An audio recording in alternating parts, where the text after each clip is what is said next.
আসসালামু আলাইকুম প্রিয় দর্শক মণ্ডলী, আশা করি আল্লাহর রহমতে সকলে ভালো আছেন। আজকে আপনার সামনে খুব গুরুত্বপূর্ণ একটি ভিডিও নিয়ে উপস্থিত হয়েছি, যে কাজ দুটি করলে রাসূলুল্লাহ সাল্লাল্লাহু আলাইহি ওয়াসাল্লাম জান্নাতের গ্যারান্টি দিয়েছেন। তো চলুন সে কাজ দুটি আমরা জেনে নিই। সে কাজ দুটি জানার পূর্বে আপনাদের কাছে ছোট্ট একটা রিকোয়েস্ট, আপনারা যারা আমার চ্যানেলে নতুন হয়ে আছেন, এরকম সুন্দর সুন্দর ভিডিও পেতে আমাদের চ্যানেলটি সাবস্ক্রাইব করে পাশে থাকা বেল বাটনটি অন করে আমাদের সঙ্গে থাকবেন। তো চলুন আর কথা না বাড়িয়ে ভিডিওটি শুরু করা যাক। আব্দুল্লাহ ইবনে আমর রাদিয়াল্লাহু তাআলা আনহু থেকে বর্ণিত, তিনি বলেন রাসূলুল্লাহ সাল্লাল্লাহু আলাইহি ওয়াসাল্লাম বলেছেন, কোন মুসলমান ব্যক্তি দুইটি অভ্যাস বৈশিষ্ট্যমণ্ডিত হতে পারলে সে নিশ্চয় জান্নাতে প্রবেশ করবে। জেনে রাখো, উক্ত বৈশিষ্ট্যগুলো আয়ত্ত করা সহজ, অনেক অল্প সংখ্যকই ব্যক্তি তা আমল করে থাকে। প্রতি ওয়াক্তের ফরজ নামাজের পর 10 বার সুবহানাল্লাহ, 10 বার আলহামদুলিল্লাহ ও 10 বার আল্লাহু আকবার বলবে। রাবি বলেন, রাসূলুল্লাহ সাল্লাল্লাহু আলাইহি ওয়াসাল্লামকে আমি নামাজের পর সহি হস্তে গণনা করতে দেখেছি। তারপর রাসূলুল্লাহ সাল্লাল্লাহু আলাইহি ওয়াসাল্লাম বলেন, 5 ওয়াক্তের মুখের উচ্চারণে 150 বার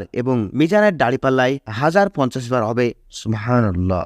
2 নাম্বার, আর সজ্জা গ্রহণকালে তুমি সুবহানাল্লাহ, আল্লাহু আকবার, আলহামদুলিল্লাহ 100 বার বলবে, ফলে তা 1000-এ রূপান্তরিত হবে। তোমাদের মাঝে একদিনে ও এক রাতে 2500 গুনাহে লিপ্ত হয়, অর্থাৎ এগুলো পাপও ক্ষমাযোগ্য হবে। সাহাবীগণ বলেন, কোন ব্যক্তি সবসময় এই রূপ একটি ইবাদত কেন করবে না? রাসূলুল্লাহ সাল্লাল্লাহু আলাইহি ওয়াসাল্লাম বললেন, তোমাদের কেউ নামাজের অবস্থায় থাকাকালীন তার কাছে শয়তান এসে বলতে থাকে, এটা মনে কর, ওটা মনে কর। সে নামাজের শয়তানের ধোঁকাবাজির মাঝে রত থাকা অবস্থায় নামাজ শেষ করে, আর উক্ত তাসবিহ আমল করা সেই সুযোগ পায় না। পুনরায় তোমাদের কেউ শোয়ার জন্য শয্যা গ্রহণ করলে শয়তান তার নিকট এসে তাকে ঘুম পাড়ায় এবং সে তাসবিহ না পাঠ করে ঘুমিয়ে পড়ে।